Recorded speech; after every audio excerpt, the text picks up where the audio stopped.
Another man was found dead hanging in a tree, this time in Aurora, Colorado. Yesterday, June 27th, 2025, a Hispanic man was found hanging in a tree at Mill Creek Park.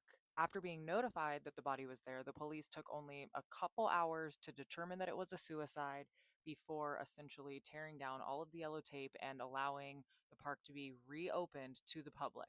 Also, have not commented on or been able to explain why they're ruling it a suicide when there was no chair, no stool, no ladder. There was nothing there to indicate how he would have gotten up into the tree on his own. The modern day lynching has begun. And whether the Aurora PD is corrupt and complicit in what is absolutely a hate crime, or they don't want to admit that the hate and danger we've all been talking about and feeling the intensity brewing is finally feeling emboldened enough to step more fully into the light. But we are far past the I don't want to look at this, I don't want to be involved, I don't want to be political. At this point, we are all already involved. How long can people bury their heads in the sand and act like we have not already begun to see a civil war start here in America on US soil, like right in front of us? And because we are so tuned into our phones, we can just so easily scroll away and what compartmentalize what's actually going on. This is why it's so important to talk about these types of stories that the media don't want to discuss, whether it's because of their loyalties, their receiving of money, or their fear, whatever it is. These are the types of stories that wake people up. Seeing this happen is awful and sad and gross. Seeing people so consumed by hatred in this capacity is gross.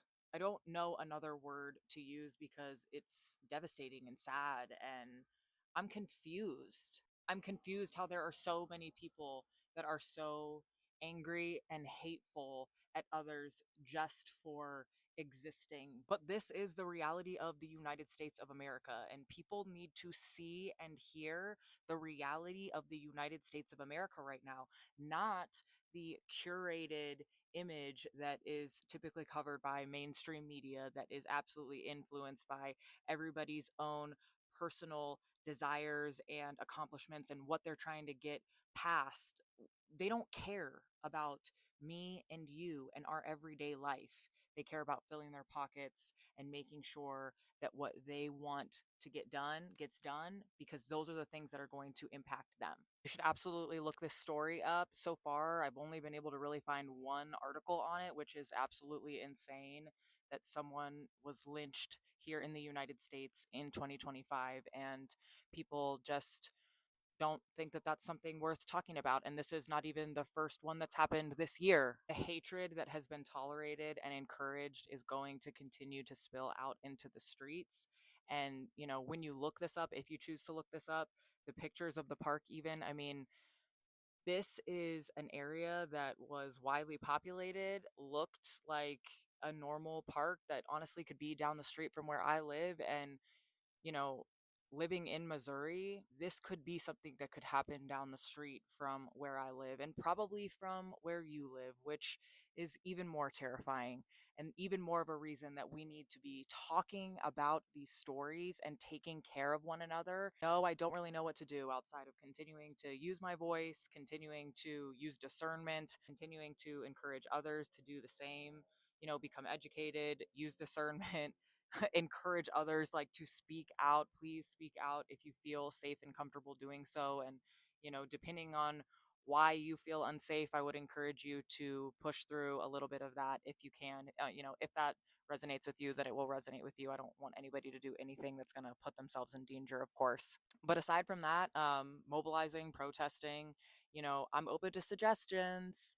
I do feel like we are teetering closer and closer to the edge where this is now every day is a dystopian reality. And we've seen enough movies and I've read enough books to know where that can possibly go. And I would like it to not go any of those directions. And that is why I will continue to use my First Amendment right until there is no more First Amendment right. and hopefully that doesn't happen. Rest in peace to this man. I hope that this story continues to grow. I hope it applies pressure to the Aurora Police Department so that they can do their job in thoroughly investigating this. Because they obviously have some danger and some hate in their community, and their responsibility is to all of the members of their community.